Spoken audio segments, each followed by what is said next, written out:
여러분 안녕하십니까. 2024년 손해보험 등록 자격시험 대비 5월 그 실전 문제풀이 과정 여러분들과 함께 해보겠습니다. 첫 번째 시간이고요. 자, 1번 문제부터 살펴보도록 하겠습니다. 자, 주택화재보험에 가입할 수 없는 물건은, 자, 이 문제 자주 출제가 되는 문제입니다. 일반 물건이냐, 주택물건이냐, 공정물건이냐. 자, 이걸 물어보는 문제죠. 1번 주택병용 피아노 교습소, 주택병용 오피스텔. 오피스텔이 들어가게 되면 오피스텔은 주택화재보험과 관련이 없죠. 얘는 일반 물건에 해당이 됩니다. 주택병용 조사는 아파트 및 연립주택은 주택화재보험에 가입할 수 있는 물건에 해당이 되겠습니다. 2번 문제 살펴보겠습니다. 화재보험에서 사용하는 특별약관이 아닌 것은, 화재보험에 해당되는 특별약관이 아닌 것 찾는 거죠. 자, 이 문제가 이게 좀 어떻게 보면은 되게 간단한 문제인 것 같고요. 또 어떻게 보면 어떻게 이렇게 꼬아놨나 뭐 이렇게 생각이 되는 부분도 있습니다. 자, 어떤 질문들인지 한번 살펴보죠. 1번 풍수재 위험 담보, 2번 군해 폭발 위험 담보, 3번 기업 휴지 손해 담보, 4번 전자 위험 담보.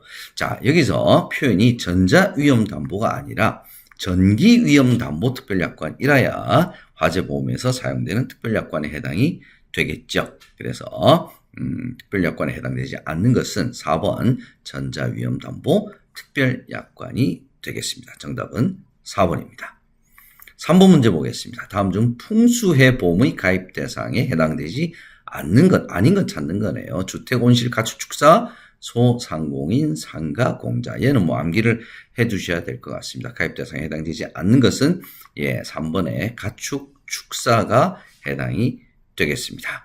그래서 뭐 주택, 농ing업용, 온실, 그 다음에 상가, 공장, 소상공인에 해당되겠죠. 자, 이런 것들이 가입 대상에 해당이 되는 것들입니다. 문제 4번 보겠습니다. 다음 중 임의배상 책임보험에 해당하지 않는 것은, 자, 임의배상, 그다음에 의무배상, 요 두 가지를 구별을 해주는 문제입니다. 1번 시설 소유 관리자 임의배상이죠. 생산물 배상 책임 임의배상이죠. 3번 임원 배상 책임, 얘도 임의배상이죠. 자, 맹견 소유자 배상 책임 보험은 얘는 임의배상이 아니라 의무로, 강제로 가입을 해야 되는 배상 책임 보험에 해당이 되겠습니다. 정답은 4번입니다. 5번 문제 보겠습니다. 자, 도난보험에 대한 설명 중 틀린 것 찾아보겠습니다. 1번 동산의 절도 또는 강도의 도난행위로 입은 직접 손해 보상합니다. 얘가 도난보험이죠. 2번 보관장소를 72시간 이상 비워둔 상태에 그 사이에 생긴 도난손해 보상하지 않죠. 72시간 암기해 두셔야 됩니다. 3번 수탁물의 절도 또는 강도의 도난행위로 입은 직접 손해는 보상을 하지 않는다 그랬으니까 틀린 지문은 일단 정답은 3번이 되겠고요. 4번 사기 또는 횡령으로 인한 손해 보상하지 않습니다. 반드시 기억을 해두시기 바랍니다. 문제 6번 보겠습니다. 자, 장기손해보험으로 넘어가네요. 부가보험료에 해당하지 않는 것은, 부가보험료에 해당하는 거 요거 반드시 기억을 해두셔야 되죠. 이것이 문제 자주 출제가 됩니다. 신계약비, 유지비, 수금비, 합친 게 다 부가보험료죠. 계약자 적립액은 부가보험료와 관련이 없습니다. 기억을 해두시고요. 7번 장기손해보험에 대한 설명으로 옳지 않는 것.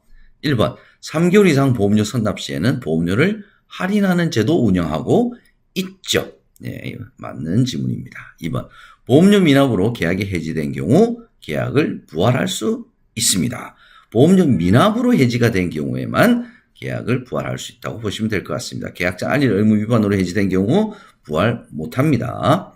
3번 만기 환급금이 있는 상품으로 개발을 보통 하지만 없는 순수 보장성 보험으로도 개발할 수가 있죠. 근데 없다 그랬으니까 3번이 틀린 정답이 되겠습니다.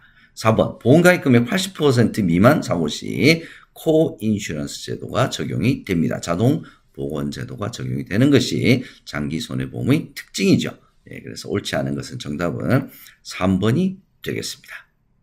8번 문제 보겠습니다.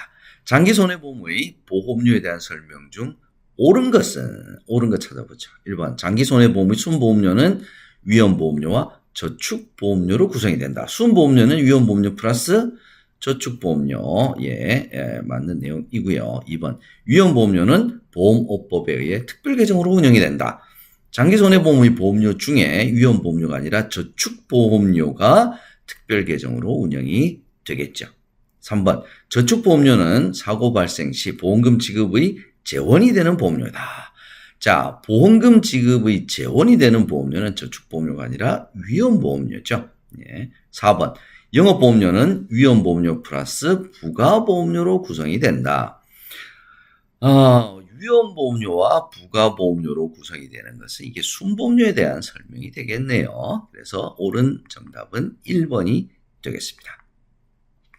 다음 9번 문제 보겠습니다. 위험률차 손익에 대한 설명으로 맞는 거. 위험률차 손익은 위험률 간의 차이겠죠. 어떤 위험률입니까? 예정 위험률과 실제 손해율 간의 차익을 우리가 위험률차 손익이라고 얘기를 합니다. 정답은 1번이고요. 2번에 예정사업비와 실제사업비 간의 차이는 사업비차 손익이라고 얘기를 하고 예정이율과 투자 수익률 간의 차이를 우리가 2차 손익이라고 얘기를 합니다. 예정 해약률과 실제 해약률. 얘는 뭐 특별하게 지칭하는 용어는 일단 없죠. 그래서 정답은 1번이 되겠습니다. 10번 문제 보겠습니다. 연금저축보험의 세제 적격 요건에 부합하는 연금 수령 개시 연령. 자, 몇 세 이후에 연금 수령을 개시를 해야 되느냐. 요거 시험 문제에 뭐 매번 나오죠. 55세죠. 납입 기간은 같이 한번 우리가 공부를 해봅시다. 납입 기간은 몇 년 이상입니까? 5년 이상 납입하고 55세 이후에 수령을 해야 합니다. 11번 보겠습니다. 자, 연금저축에 가입하여 80세 이후에 연금 수령을 하게 되면 연금소득세율, 이때 적용되는 연금소득세율은 몇 %인가? 자, 연금소득세율이 나이에 따라서 구간이 3단계로 나눠져 있죠. 70세 이전 5%, 70세에서 80% 사이 4%, 80세 이후에는 몇 프로입니까? 3%가 되겠습니다. 이거 기억을 해두시고요. 12번 보겠습니다. 퇴직금을 연금 수령할 경우에 경감세액은 몇 %입니까? 자, 퇴직금을 연금 수령할 때 적용되는 세율은 70%를 적용하니까 경감해주는 거는 30%를 경감을 해주게 되겠죠. 정답은 2번이 되겠습니다. 13번 보겠습니다. 자동차 보험 담보 종목에 대한 설명으로 틀린 것 찾아보겠습니다. 지문이 기네요. 하나씩 차근차근 살펴보도록 하겠습니다. 1번 대인배상 우환은 자동차 손해배상보장법에 의한 손해배상 책임에 한하여 보장한다. 이게 책임보험이죠. 예, 자동차 손해배상 보장법에 의한 손해배상 책임을 보상을 하는 것이 대인배상 우환입니다. 맞는 내용이고요. 2번 대물배상은 피보험 자동차를 소유, 사용, 관리하는 동안에 생긴 피보험 자동차의 사고로 인하여 타인의 재물을 없애거나 훼손한 때 법률상 손해배상 책임을 짐으로써 입은 손해를 보상하는 것이 대물보상이죠. 얘도 맞는 내용이네요.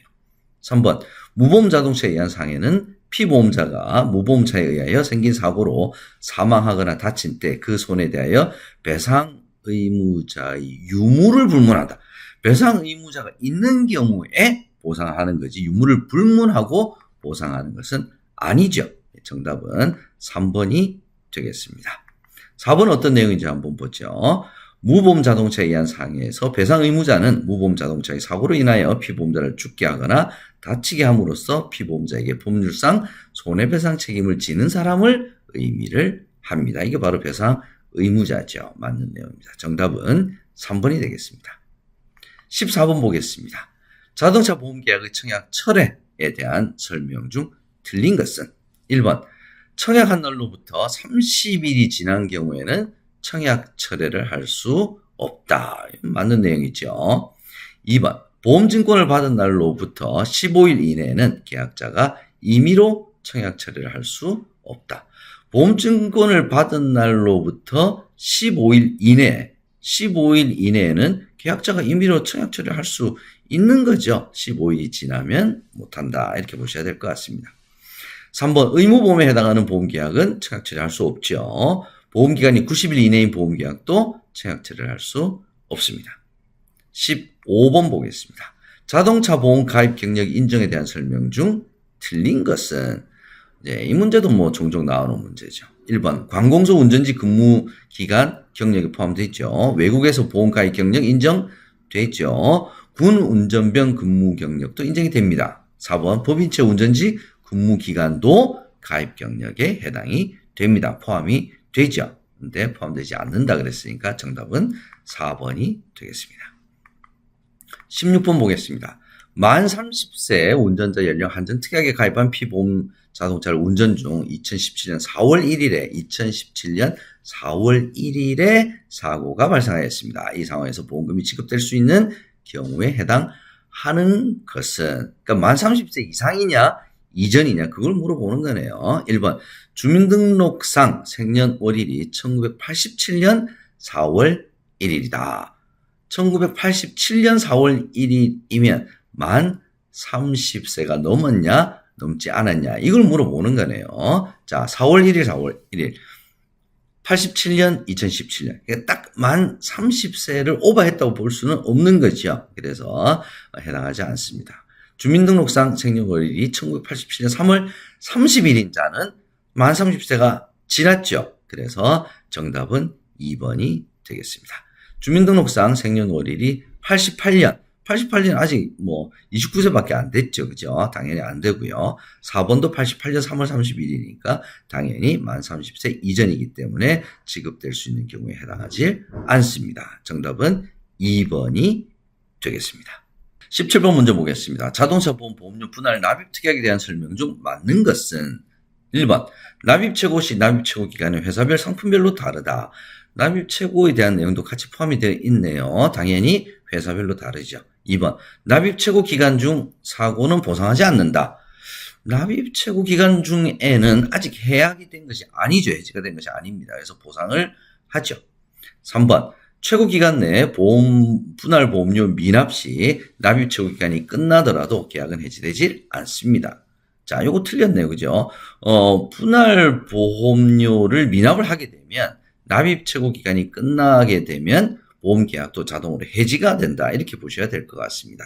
4번 분할 보험료 미납으로 계약이 해지된 경우 계약 해지 후 1년 이내에 보험 계약을 부활할 수가 있다. 보험 계약 부활은 30일 이내죠. 1년 이내가 아닙니다. 그래서 정답은 1번이 되겠습니다.